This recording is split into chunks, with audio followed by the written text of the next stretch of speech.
Welcome back to my channel. This is 코인 노마드. 안녕하세요. 코인 노마드입니다. 코인게코 마켓캡 3% 상승하면서 비트코인 2.7%, 이더리움 4% 상승해서 약간 하락 후 반등하는 모습을 보여주고 있습니다. 금요일 날 아마존 실적이 별로 좋지 않았기 때문에 15%가 하락을 하면서 전체적인 미국 주식시장 S&P 500, SPX가 다시 한번 하락을 해서 가장 중요한 지지선상 위에 있습니다. 이번 주 월, 화, 수 수요일 날 FOMC 5월 미팅 때 50 베이스 포인트 0.5%가 금리 인상 확정된다면은 시장의 반응에 따라 한 번 더 상승 후 바로 하락을 할 수도 있다. 이렇게 보고 있습니다. 그래서 상황이 지금 별로 좋지 않다. 원래는 거의 60-70% 이상은 상승하는 게 지지선상에서 맞지만 지금은 특수한 경우다. 펀더멘탈이 강한 샌드박스 같은 경우도 역시 지지선을 반등하지 못하고 깨고 내려왔습니다. 이런 코인이 대부분이다. 키 서포트 레벨, 이 선은 무조건 지켜줘야 하는 레벨인데 이것도 깨졌다. 별로 좋지 않습니다. 모든 알트코인들이 이런 패턴을 보여주고 있습니다.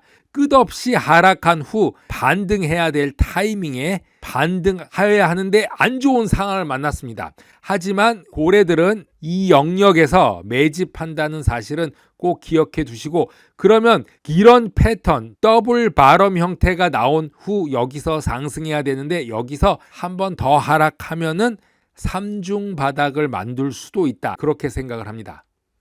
온체인 분석가 윌리 우는 비트코인이 지난 몇 주 동안의 압도적인 가격 하락 움직임에도 불구하고 전례 없이 현물 시장에서 수요를 보고 있다고 말하고 있습니다.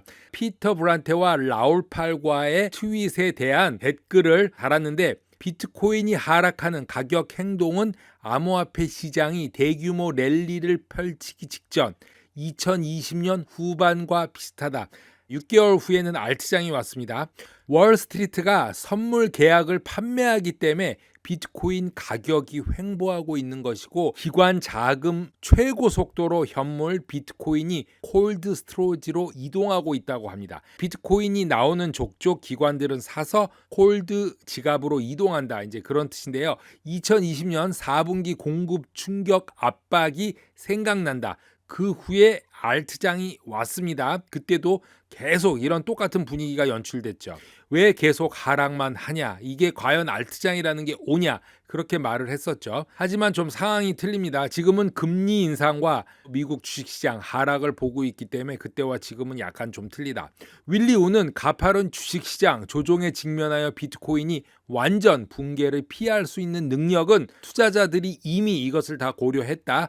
그래서 비트코인이 합법적 안전 자산 클래스로 보고 있다면서 주식시장 하락과 US 달러 인덱스에도 비트코인이 잘 버티고 있다는 것은 지금 일어나고 있는 전례 없는 현물 매수에 대한 증거다라고 말하고 있습니다. 피터 브란테가 올린 이 그래프는 제가 어저께 그대로 설명해 드렸던 US 달러 인덱스입니다. 2005년부터 시작해서 지금까지의 달러 인덱스를 보면은 상승은 하고 있지만 이 포인트를 넘어가기는 힘듭니다. 만약에 이 달러 인덱스가 이 지지선을 뚫고 올라간다면은 엄청난 미 주식시장 폭락과 함께 비트코인도 폭락을 하게 되겠죠. 하지만 다시 하락을 한다면 비트코인과 주식시장은 다시 상승할 것이다. 이렇게 보고 있는 것이죠.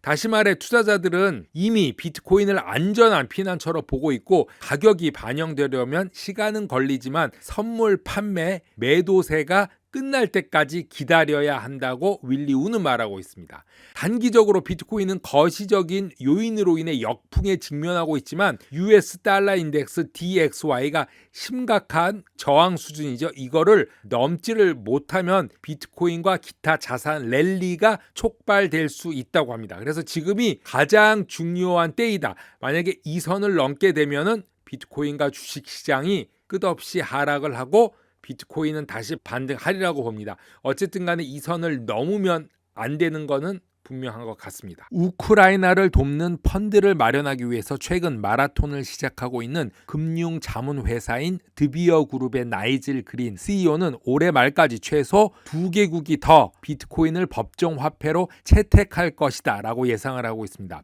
이번 주에 벌써 중앙아프리카 공화국이 세계에서 두 번째로 비트코인을 통화로 공식 인정한 국가가 되었고, 적어도 2개국, 3개국이 2022년에 법정 화폐를 선언할 것이라고 예측했습니다. 올해 말까지 아프리카 국가와 중남미 국가에서 법정 입찰로 채택될 것을 기대하고 있고, 탄자니아가 2021년 탄자니아 중앙은행이 암호화폐를 다루는 대통령 지침의 초안을 작성 중이기 때문에 아프리카에서는 첫 번째로 유력한 후보로 보고 있습니다. 라틴 아메리카에서 잠재적으로 파라과이와 멕시코가 그 다음이 될 수 있고, 파라과이에서는 비트코인 거래와 채굴 규제하는 법안이 12월 상원을 통과해서 비트코인을 합법적으로 만들기 위한 첫 번째 단계가 시작됐다고 합니다. 올해 멕시코 의회는 비트코인 법안이 도입될 것이라고 확실하다고 하며 국회에 이미 비트코인 ATM기가 설치되었다고 합니다. 엘살바도르는 작년에 법정 화폐로 채택한 최초의 국가가 되면서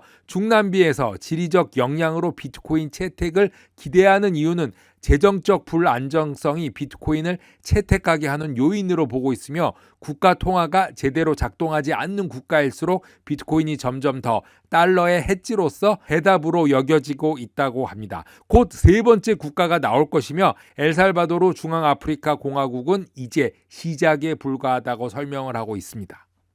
파나마 하원 의원 갈브레인 실바는 디지털 자산인 비트코인과 다른 8개의 자산을 규제하는 새로운 법안을 통과시켰다고 발표했습니다. 개인, 은행, 기타 업무에 대한 지불 수단으로 9개의 크립토커런시 암호화폐를 무제한으로 사용할 수 있는 법안을 통과시켰는데, 파나마 암호화법은 세 번째 토론 이후 승인이 통과되었고, 라틴 아메리카에서 혁신과 기술의 허브가 되는 데 도움이 될 것이라고 발표하면서 대통령이 서명만 하면 통과되는 것으로 보이며 일자리 창출과 재정적 통합에 도움이 될 것이 예상한다고 미디어는 전하고 있습니다. 9개 디지털 자산에는 비트코인, 이더리움, 라이트코인, XDC 네트워크, 신핀이죠. 그리고 아이오타, 엘론드, 알고랜드, XRP, 스텔라, XLM 이렇게 9가지가 언급이 되었습니다. 새로운 법은 암호화폐 거래, 디지털 증권법 발행, 귀금속과 같은 물리적 자산을 토큰화하는 규칙도 정할 것이며, 암호화폐의 선택적 사용에 대한 법적 명확성을 제공하고 암호화 투자 산업에 대한 라이센스를 생성하고 정부가 블록체인을 사용해서 효율적이고 투명해지도록 노력한다고 파나마 정부는 말하고 있습니다. KMTV 인터뷰에서 JP모건 체이스의 CEO 제이미 다이먼은 암호화폐를 특별히 좋아하진 않지만 모든 것이 나쁜 것은 아니다 라고 말을 했습니다. 암호화폐에 대한 투자 권리를 옹호할 것이고 디지털 통화 일부 측면에서 이점을 보고 있다고 말하면서 은행 산업의 비효율성이 있음을 인정한다고 말하고 있습니다. 해외에서 $200를 보내고 싶으면 2주가 걸릴 수 있고 $40가 들 수 있지만 디지털 통화를 통해서 크립토커런시를 통해서 보낸다면 단 몇 초뿐이 안 걸린다고 말합니다. 시간이 지나면 은행을 비롯한 많은 플레이어들이 채택을 할 것이라고 생각한다고 결론을 냈습니다. 다이먼은 지금까지 언급한 것을 간추려보면 JP모건 체이스에는 JPM 코인이라는 디지털 자체 통화가 있고 링크라는 블록체인 네트워크를 사용하는 것으로 언급하면서 JPM 코인으로 토큰화된 미국 달러 예금을 이동하는데 블록체인을 사용하고 실시간 가치 이동을 촉진하여 전통적인 국경 간 지불의 일반적인 장애물을 해결하는 데 도움이 된다고 JPM 코인의 실체를 종종 얘기를 했었습니다. XRP가 하는 것과 거의 비슷하죠.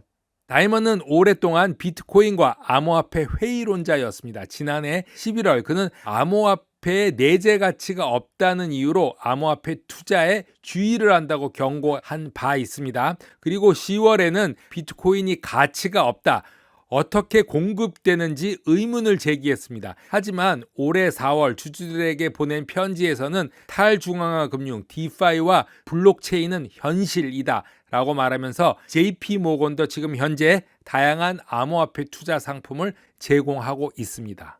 스펙트럼 그룹이 최근 실시한 CNBC 설문조사에 따르면은 이미 막대한 부를 암호화폐로 소유한 사람, 즉 밀레니얼 백만장자들을 조사해 봤습니다.